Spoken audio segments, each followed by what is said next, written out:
बिस्मिल्लाहिर्रहमानिर्रहीम। नाज़रीन, programme current affair के साथ आपका मेज़बान सैयद आसिफ अली हमदानी हाज़िर खिदमत है। नाज़रीन, आज की सबसे जो टॉप स्टोरीज हैं करंट अफेयर के हवाले से, वो एक तो ये है कि वज़ीर दाखिला जो काफ़ी स्ट्रेस में थे, राना सनाउल्लाह साहब, उनको कल रात को हार्ट अटैक हुआ है और वो इस वक्त फैसलाबाद के जो इंस्टीट्यूट ऑफ कार्डियोलॉजी है उसमें वो एडमिट हैं। उनके जो ब्लड प्रेशर है वो हाई हुआ था, क्योंकि ज़ाहिर बात है पिछले एक हफ्ते से जो इस वक्त मुल्क की जो सूरत हाल है वो आम है कि जो पाकिस्तान में लोग आम पब्लिक है उसका भी ब्लड प्रेशर हाई है, क्योंकि बहुत सारे लोगों के घरों के अंदर पकड़ धकड़ की वजह से सफ़े मातम बिछा हुआ है और बहुत सारे लोग जो हैं वो अपने प्यारों की ज़मानतों के चक्कर में लगी हुई हैं, कोई जेलों के चक्कर काट रहे हैं। किसी का भाई गुम है, किसी की बहन गुम है, किसी का शोहर गुम है, किसी की बीवी गुम है। तो ये सिलसिला 9 मई के बाद से अभी तक बिल्कुल तसलसल के साथ जारी सारी है। राना सनाउल्लाह एक मजबूत आसाब के मालिक हैं, क्योंकि वो वकील भी हैं और उन्होंने माजी में जेल भी काटी है। लेकिन अल्लाह ताला से दुआ है कि अल्लाह ताला उनको सेहत कामिला अता फरमाए, क्योंकि इस वक्त वो उनकी कंडीशन ठीक नहीं है डॉक्टर्स के बकौल कि उनको हार्ट अटैक हुआ है और अभी उनकी एंजियोग्राफी और बाकी मामलात हो रहे हैं। नाजरीन, दूसरी जो सबसे अहम खबर है वो ये है कि साबिक आर्मी चीफ जो आजकल फ्रांस में थोड़ा मौज मेला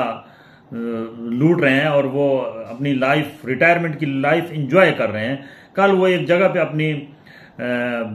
बीवी के हमरा, अपनी वाइफ के हमरा वो बैठे हुए थे। तो वहाँ पे एक जो हमारे मुल्क की एक कल्चर बन चुका है, गाली गलोच और जो एक गंदा कल्चर है जिसकी इस्लाम में भी किसी सूरत में भी इजाज़त नहीं है और बीइंग ए मुस्लिम भी हमें ये किसी और मुआशरे में जाके इजाज़त नहीं है कि हम किसी की इस तरीके से गाली गलोच सरेआम करें। वहाँ पे एक अफगान जो बाशिंदा था उसने ना सिर्फ उनकी वीडियो बनाई बल्कि उसने उनको गाली गलोच भी किए। जो वीडियो इस वक्त मीडिया के ऊपर, ये वीडियो जो है वो सोशल तमाम मीडिया के ऊपर वायरल है और उसका इम्पैक्ट इंटरनेशनली कोई अच्छा नहीं गया है। गो के वहाँ पे हमारे साबिक जो ताकतवर तरीन आर्मी चीफ थे, जिन्होंने हर एक वजीर आजम को उठा के बाहर फेंका, वो कल उनकी बेबसी जाहिर हो रही थी कि वो कह रहे थे कि मैं पुलिस को बुलाऊं। इसका मतलब है कि वहाँ पे उस जो मुल्क है वहाँ पे फ्रांस के अंदर लॉ एंड ऑर्डर को माना जाता है और वहाँ पे शायद कानून की हुक्मरानी भी है और कानून की रिट भी है, क्योंकि पाकिस्तान में ये अमूमन नहीं देखा जाता। क्योंकि यहाँ पे अगर हाजिर सर्विस हो या रिटायर्ड हो कोई भी ऑफिसर, खसूसी तौर पे किसी फोर्सेस का,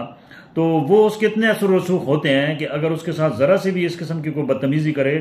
तो वो उसको उठवा लेता है और पता भी नहीं चलता कि वो कहाँ गया है। लेकिन वहाँ पे नहीं है। वहाँ पे फ्रांस के अंदर, फ्रांस का एक अपना कानून है। अगर वहाँ पे कोई लड़ाई झगड़ा करेंगे तो एक बिल्कुल वहाँ पे इक्वल जो है वो दोनों के साथ सलूक किया जाएगा, लड़ाई झगड़े करने वालों के साथ। और वहाँ पे जो हमारे आर्मी चीफ हैं उन्होंने बड़ी अक्लमंदी का सबूत दिया है कि उन्होंने मजीद कोई रेजिस्ट नहीं किया। और वो जो लड़का था पठान, उसने भी वहाँ के लॉ को, क्योंकि वो जानता था, इसलिए उसने कहा कि आप पुलिस को बुलाओ। लेकिन उन्होंने कोई पुलिस नहीं बुलाई और वहाँ पे ये मामला वीडियो की हद तक ही रह गया और गाली गलोच की हद तक ही रह गया। लेकिन इसका इंप्रेशन को अच्छा नहीं पड़ रहा है। पूरी दुनिया को हम क्या मैसेज दे रहे हैं कि हम मुसलमान हैं? हम किस लेवल के मुसलमान हैं कि हम एक दूसरे को देख के बर्दाश्त नहीं कर सकते और एक दूसरे के अंदर हम इतनी नफरत रखते हैं कि वो हम अपनी ज़बान से उस नफरत का हर जगह पे इजहार करके हम पूरी दुनिया को ये मैसेज देते हैं कि हम वो मुसलमान नहीं हैं जो हजूर पाक सल्लल्लाहु अलैहि वसल्लम की उम्मत में से थे। हम नाम के मुसलमान हैं, हम काम के मुसलमान नहीं हैं। हमारा ईमान भी कमज़ोर है, हमारी अक्ल भी कमज़ोर है और हमारा ये जो कल्चर है गाली गलोच का, ये इस्लाम इसकी इजाज़त नहीं देता। इसको हजूर पाक सल्लल्लाहु अलैहि वसल्लम ने सख्ती से ममनू फरमाया कि आप अपनी गुफ्तगू के अंदर लफ बातें ना करें, गालम गलोच ना करें, सख्ती से ममानत की। जबकि हम ये सब कुछ कर रहे हैं। हम इस एक नई नस्ल को हमने ये सबक देने की कोशिश की है कि शायद गाली गलोच देकर या कोई हंगामा करके हम कोई अपने जो है वो अच्छों में नाम लिखवा लेंगे। ये बिल्कुल गलत है। ये तासुर किसी सूरत में भी नहीं जाना चाहिए। लॉ एंड ऑर्डर को किसी सूरत में भी जो है वो हाथ में नहीं लेना चाहिए और इस किस्म के जो वाक़यात हैं उनकी रोकथाम बहुत ज़रूरी है। दूसरा, आज मुतवक्को है कि जिस किंग पार्टी से मुतल्लिक आपको रोज़ाना खबरें मिल रही हैं कि जहांगीर तरीन जो है वो मुतारिक हैं, और वो एक नई जमात जो है उसका ढांचा जो है वो हमारी इत्तलात के मुताबिक उस जमात का ढांचा जो है वो मुकम्मल तौर पे तैयार हो चुका है। और आज शायद रात तक या कल ये जो है प्रॉपर एक प्रेस कॉन्फ्रेंस होने वाली है बहुत बड़े लेवल पे, जिसमें आपको पीटीआई के सरकर्दार लोग जो इस वक्त इमरान खान साहब को खैराबाद कह के जा चुके हैं वो आपको जहांगीर तरीन के साथ नजर आएंगे।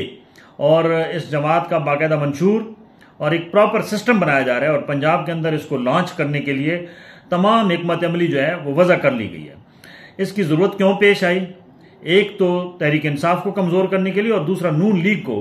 कमजोर करने के लिए एक ऐसी खिचड़ी बनाई जा रही है कि पंजाब के अंदर अगली जो गवर्नमेंट है वो कमजोर तरीन गवर्नमेंट होगी, किसी को वाज़ेह अक्सरियत नहीं होगी, और इस नई पार्टी को भी कुछ स्पेस दी जाएगी, इसकी भी कुछ सीट्स होंगी। नाजरीन, एक 15 दिन से हमारा मीडिया बदकिस्मती से ब्लैक एंड व्हाइट कुछ नहीं दिखा रहा है। एक 15 दिन से तहरीक लब्बैक, जिसके खादिम हुसैन रिजवी साहब ने इस तहरीक का आगाज किया था, और वो एक इकबालियात पे उनको बड़ी अबूर हासिल था, और उनका बड़ा जो है वो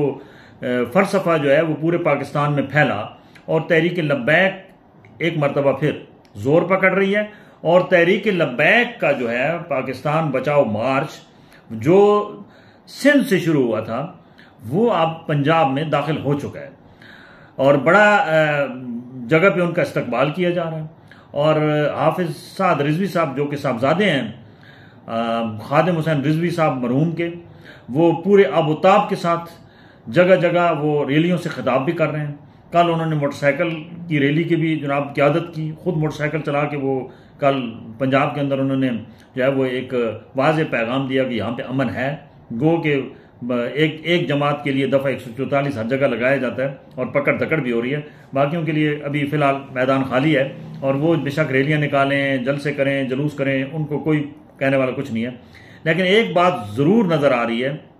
कि जो रिस्पॉन्स तहरीक लब्बैक को सिंध के अंदर से मिला है वो पंजाब के अंदर से भी मिलना शुरू हो गया,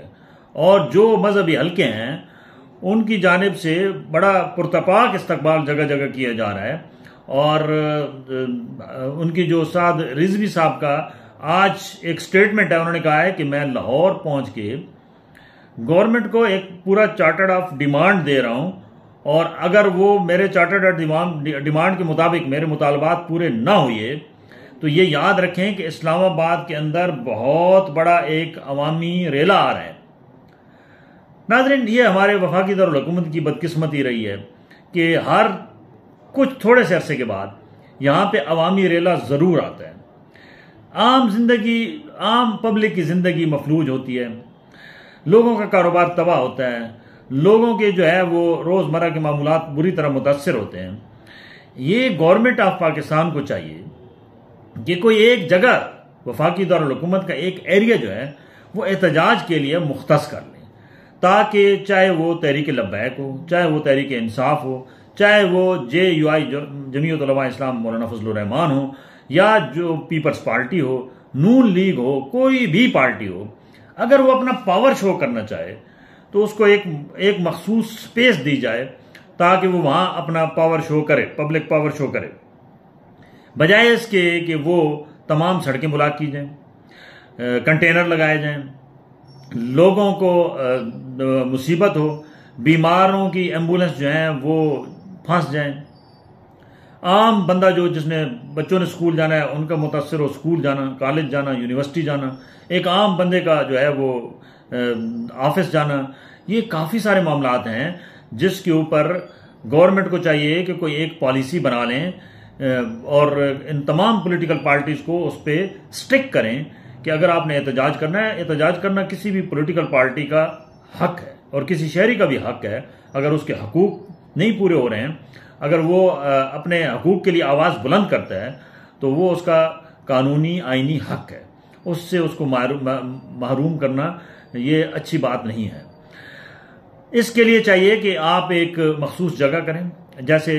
बैनुल-अक़वामी सतह पे बहुत सारे ममालिक के अंदर ये जगह मुख्तस होती हैं जहाँ पे एहतजाज होते हैं, वहाँ बड़े पुरअमन एहतजाज होते हैं, हमें उनसे कुछ सबक सीखना चाहिए। ये जो तशद्दुद का अंसर है, ये किसी सूरत भी, चाहे वो किसी पॉलिटिकल जमात हो या मजहबी जमात हो, उसको जेब नहीं देता कि वो वतन अजीज़ के अंदर पुरतशद्दुद किस्म के वाक़यात करके वो अपनी पॉपुलरिटी हासिल करे। ये कतन न कोई कानून, न कोई आइन, न कोई जनाब कवायद ज़वाबित किसी मुल्क के वो आपको इजाज़त नहीं देते। इससे बिल्कुल इज्तनाब करना चाहिए। और जितने भी लीडर्स हैं जमातों के, उनको चाहिए कि वो अपने वर्कर्स की तरबियत इस तरीके से करें कि उनको कहें कि कभी भी कोई कहीं पे भी अगर आप कर रहे हैं एहतजाज, तो आपका ज़ीरो टॉलरेंस होना चाहिए और उसमें कहीं पे भी आप कोई चीज़ इस्तेमाल ना करें जिससे आप कानून की गिरफ्त में आएँ। नाज़रीन, बजट के हवाले से खबरें कुछ अच्छी नहीं आ रही हैं कि बजट 10 जून को या 9 जून को पेश किया जाना है और बजट के ऊपर नए टैक्सेस की भरमार की जा रही है, क्योंकि IMF ने अभी तक, एक IMF की जो हेड है उसका कल एक मैं पढ़ रहा था आर्टिकल था कि पाकिस्तान को हमने जो शराइत दी थी IMF के अगले किस्त के लिए, उसमें हमने सबसे बड़ी ये शर्त रखी थी कि जो बड़ा तबका है, मरात याफ्ता तबका है, उसको ऊपर भारी किस्म के टैक्स लगाए जाए और उससे जो है वो रिकवरियों की सूरत हाल बेहतर की जाए और आम आदमी को रिलीफ दिया जाए। तो उस हेड का ये कहना था, IMF के हेड का ये कहना था कि हमारी बात नहीं मानी जा रही है। हुकूमत पाकिस्तान, उमरा और जो ये वाइट कॉलर क्राइम पेशा लोग हैं, इनके ऊपर टैक्स लगाने के बजाय वो आम पब्लिक से टैक्स वसूल करने को तरजीह दे रही है। IMF के उस सरकर्दा रहनुमा का ये भी कहना था कि इस तरीके से हम किसी सूरत भी पाकिस्तान को इमदाद नहीं देंगे। ये बहुत एक बड़ा सवालिया निशान है और ये आम पब्लिक, हमारी पाकिस्तानी कौम की भी ये आवाज़ है कि हुकूमत पाकिस्तान IMF के जो अगर कोई शराइत आती हैं तो वो बजाय एक आम गरीब आदमी के बिजली के बिल के ऊपर लगाने के, आटे पे लगाने के, गैस पे लगाने के और इसके अलावा खाने पीने की जितनी अशिया हैं उन पे टैक्स लगाने के बजाय गरीब, जिनकी बड़ी बड़ी लग्जरी गाड़ियां हैं, जिनके बड़े बड़े जो उमरात तबका है, जिनके अरबों खरबों डॉलर्स बैरून मुल्क पड़े हैं, पाकिस्तान में हैं, उनके ऊपर ठोक के टैक्स लगाएं, उनके वैल्यू के मुताबिक लगाएं। बदकिस्मती से ये जितने बड़े बड़े मरात याफ्ता तबका है, ये टैक्स चोर है, ये टैक्स अदा पूरा नहीं करते, ये मुल्क के साथ, इस रियासत के साथ बहुत बड़ा समझ लो कि जुल्म कर रहे हैं। इसको रोकना भी हुकूमत वक्त का काम है। हुकूमत वक्त ख्वाब गफलत से उसको बेदार होना पड़ेगा। क्यों कि ये मुल्क की जो इकॉनमी है, जब तक ये नहीं चलेगी उस वक्त तक ना यहाँ सियासत हो सकती है, ना कोई यहाँ पे आपकी ये कुर्सियां रहेंगी, ना कोई मामलात होंगे। और एक बात और जो इस वक्त गर्दिश कर रही है वो ये है कि शायद इलेक्शन अक्टूबर में हो, क्योंकि आज इलेक्शन कमीशन के हवाले से एक अच्छी खबर आई है कि इलेक्शन कमीशन ने आरओज़ के लिए जो है वो बाकायदा नोटिफिकेशन जारी कर दिया है और इलेक्शन की तैयारियों के सिलसिले में भी ग्रीन सिग्नल मिल गया है कि इलेक्शन शायद अक्टूबर के अंदर हों। अब इमरान खान साहब की ये तहफ़्फ़ुज़ात हैं जी कि मुझे माइनस करके इलेक्शन कराने की तैयारियां हो रही हैं, मैं माइनस होने वाला नहीं हूं। दूसरी जानिब उनके करीबी रफ़ाक़ात तेज़ी से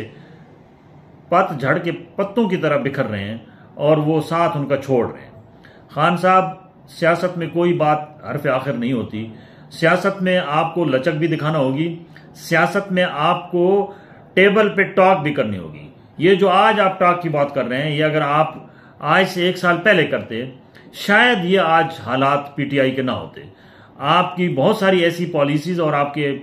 कुछ ऐसी चीज़ें थीं जो आपकी समझ में नहीं आ रही थीं कि सियासत जो है वो शतरंज का खेल है। इसको आप वक्त के ऊपर मोहरे में जब तक आप वो शतरंज का